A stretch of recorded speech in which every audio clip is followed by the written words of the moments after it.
नमस्कार, मैं चंदन कुमार और आप देख रहे हैं अपना पसंदीदा चैनल अंगवानी। देश भर के तमाम कर्मचारियों को राम राम है, नमस्कार है, जय हिंद है। साथियों, इस वीडियो में मैं आपके पेंशन पर सबसे बड़ा सवाल आपसे पूछूंगा और मैं चाहूंगा कि उस सवाल का जवाब आप बड़ी ईमानदारी से सीने पर हाथ रख के दीजिएगा, और जिससे कि हमें भी पता चले कि आखिर कर्मचारी इन चीजों को समझते हैं कि नहीं समझते हैं। देखिए, एक चीज तो बिल्कुल साफ पहले भी था, मुझे तो बिल्कुल क्लियर था, लेकिन आप भी जान लीजिए ये बात बिल्कुल साफ है कि चाहे कोई भी सरकार हो, चाहे कोई भी पार्टी हो, उनको सरकारी कर्मचारियों का डर लगता है। ऐसा नहीं है कोई पार्टी, कोई सरकार कि जिसको सरकारी कर्मचारियों के ताकत का अंदाजा नहीं हो। यही कारण था हरियाणा के चुनाव के समय, जहां पर कि वीक विकेट पर बीजेपी लग रही थी केंद्र, तो वहां पर अग्निवीर को लेकर विरोध हो रहा था। चूंकि हरियाणा के लोग ज्यादा जो उसमें ट्राई करते हैं, जाते हैं, अग्निवीर को लेकर विरोध था, पेंशन को लेकर विरोध था, आंदोलन तेज था यूपीएस, तो उस समय सरकार यूपीएस लेके आ गई, है ना। अभी आप देखिए केरला में, तमिलनाडु में चुनाव होने, तो वहां पे क्या हुआ, तमिलनाडु की सरकार जो है टैप्स लेके आ गई, Tamil Nadu assured pension scheme. Kerala की सरकार एप्स लेके आ गई, एश्योर्ड पेंशन स्कीम। दोनों पे मैं यही कह रहा हूं कि यहीं पर जो है एक जो सवाल जो मेरे मन में आया कि देखिए, सरकार कोई भी हो, अब देखिए केंद्र में बीजेपी की सरकार यूपीएस लाई, ओपीएस खत्म भी बीजेपी ने किया, है ना। अब जो है एनपीएस लाने वाली भी बीजेपी। आपका टैप्स जो है तमिलनाडु, वहां पे स्टालिन की सरकार है, taps Tamil Nadu assured pension scheme. Kerala में लेफ्ट की सरकार है, जहां पर कि एपीएस आया है। तो यानी कि तीनों मॉडल आपके पास है। मुझे लगा कि ये बहुत बेहतरीन सिचुएशन है जिस पर कि हम समझ सकते हैं और कर्मचारी भी समझ सकता है कि देखिए तीनों है। एक बीजेपी जिसका मॉडल है यूपीएस, ओपीएस को हटा के एनपीएस और यूपीएस।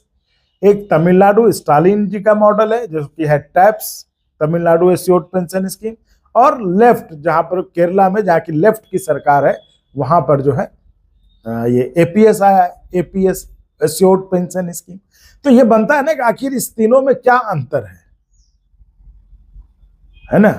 तो इसमें आपको ये भी पता चल जाएगा कि चाहे कोई पार्टियां हैं, वो मतलब विपक्ष में रहती तो भले कुछ बात करे, लेकिन जब सत्ता में आते तो पेंशन पे सबका स्टैंड कमोबेश एक ही रहता है।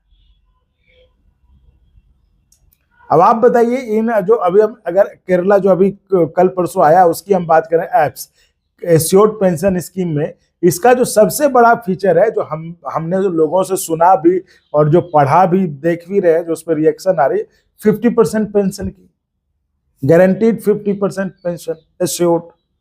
ठीक है, तमिलनाडु वाले में भी टैप्स में क्या है, 50% एश्योर्ड, है ना। अब यूपीएस में क्या है, 50%।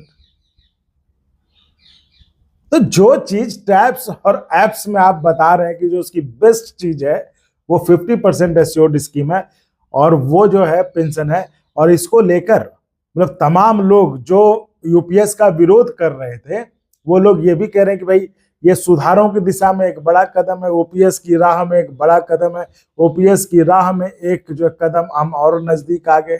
मैं गलत बोल रहा हूं? ये तो सब लोगों ने कहा। जब अभी तो केरल वाला तो आज कल में आया तो इसलिए नहीं, लेकिन तमिलनाडु वाला याद करिए, सबने कहा कि ये जो बहुत बढ़िया स्कीम है। वहां पर नहीं कहा गया कि ये टैप्स एप्स क्या ला रहे हो, ओपीएस सीधे क्यों नहीं दे रहे हो। आप समझ रहे हैं इस बात को?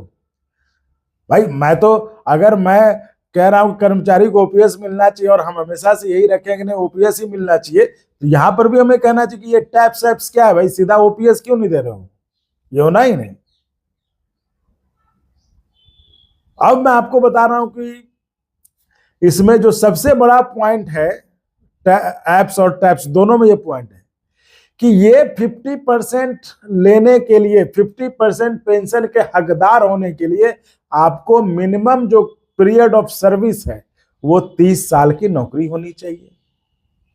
आप बताइए, 30 साल की नौकरी करेंगे तभी आपको मिनिमम पेंशन के आप हकदार होंगे। यूपीएस में तो ये 25 साल है। और 25 साल पे जो हमने कई बार आपको इंटरव्यू दिखाया, जिसमें बातचीत हमने नेशनल काउंसिल जेसीएम के सेक्रेटरी शिव गोपाल मिश्रा जी, उनके साथ हमने कई बार बातचीत की। उनमें कई बार उन्होंने कहा है इस 25 को हम 20 कराएंगे। भाई यूपीएस में तो यही दो चीज है ना, एक तो 25 का 20 और जो आप वेटिंग पीरियड खत्म कर दो, यही है ना। इस दो चीज के बारे में कहा। तो मैं कह रहा हूं कि तो फिर ये टैप्स और एप्स जो लोग कहते हैं कि सुधारों की दिशा में एक बड़ा कदम है, तो टैप्स और एप्स जिसमें कि 30 साल minimum qualifying period of service जो है 30 साल है, तो यूपीएस में 25 साल है, तो वो कैसे खराब हुआ और ये दोनों कैसे अच्छा हुआ। देखिए मैं कुछ नहीं कह रहा, मैं सिर्फ आपको आपसे समझना चाह रहा हूं कि आप बताओ क्या मैं जो समझ रहा हूं सही समझ रहा हूं कि नहीं समझ रहा हूं।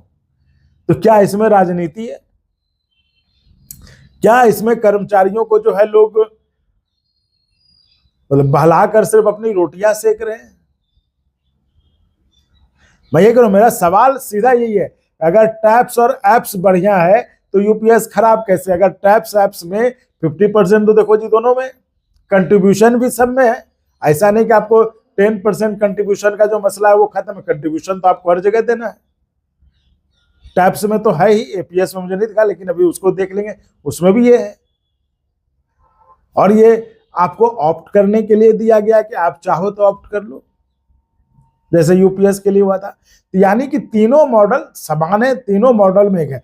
बस इसमें अगर कुछ अच्छा है तो यूपीएस में आपको 25 साल पे वो सुविधा मिल रही, जो यहाँ पर आपको 30 साल सर्विस करने का। अब आप बताइए राज्यों में अगर हम जाए तो राज्य में तो कितने कर्मचारी ऐसे एडॉक बेसिस पे काम करते हैं, उसका रेगुलर बाद में होता है। तो 30 साल क्या कभी पूरा कर पाएगा अपनी सर्विस? तब जाके उसको पेंशन मिलेगा? ये कर पाएगा 30 साल? तो मैं ये कह रहा हूं कि जब 30 साल वाला अच्छा है तो 25 साल वाला खराब कैसे? ये तो सोचना पड़ेगा ना। इसलिए मेरे मन में सवाल आया कि जिस तरह से ये लोग जो है हर संगठन अपनी अपनी राजनीतिक रोटियां सेकते हैं, और ये इससे बढ़िया उदाहरण नहीं हो सकता जब आपके पास तीनों एग्जाम्पल हो, चाहे बीजेपी का यूपीएस हो, लेफ्ट का एप्स हो, तमिलनाडु में स्टालिन का जो टैप्स हो। तो इससे बेहतर स्थिति नहीं हो सकता जब आप समझ पाए कि जब कुछ देने की बात होती है, जब कर्मचारियों के हित की बात होती है, तो सारी पार्टियां एक लाइन पे चलती हैं। मैं कह रहा हूं आपका जो आंदोलन उसी पे मैं कह रहा हूं कि भाई यहां भी तो आप कह सकते थे कि ये टैप्स एप्स क्या ला रहे हो भाई, ओपीएस सीधा दे दो, जैसे आप इधर कहते हैं यूपीएस वालों में ये यूपीएस ओपीएस क्या है, सीधा ओपीएस कर दो। तो मैं ये पूछ रहा हूँ कि यहाँ पर ये बात आप क्यों नहीं कह रहे कि भाई अगर टैप्स एप्स क्या ला रहे हो, ये टैप्स ला रहे हो फिर एप्स ला रहे हो, कल कोई कुछ लाएगा कर, इससे अच्छा सीधा ओपीएस कर दो, है कि नहीं? तब आप जरा अपने कमेंट लिख के जरूर बताइए, क्योंकि ये बहुत जरूरी है ये समझना और जानना भी। और जिन जिन लोगों ने अभी तक चैनल को सब्सक्राइब नहीं किया है, चैनल को सब्सक्राइब करिए और करवाइए भी। याद रखिए सब्सक्राइब करना बिल्कुल फ्री है, उसमें आपका एक भी पैसा नहीं लगता है।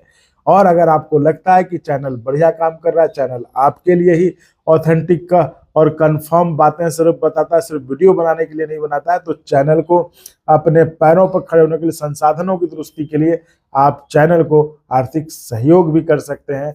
वो या तो आप सब्सक्राइब के बगल में ज्वाइन का ऑप्शन है उसके जरिए कर सकते हैं, या फिर आप जो है डिस्क्रिप्शन में अकाउंट डिटेल्स है उसके जरिए, या फिर चैनल के क्यूआर कोड पर जो है यूज इस्तेमाल करके आप चैनल की मदद कर सकते हैं। तो साथियों जैसा कि हमने कहा, इस पर मुझे आपके राय की इंतजार बिल्कुल रहेगा, तो आप अपने राय दीजिए। तो चलिए फिलहाल इस वीडियो में इतना ही। आप ऐसे ही चैनल को लाइक शेयर सब्सक्राइब करते रहें। बहुत बहुत धन्यवाद। और आप तक कंफर्म और ऑथेंटिक खबर पहुंचाने की लड़ाई में हमारा साथ दीजिए। आपका साथ, अंगवानी की ताकत।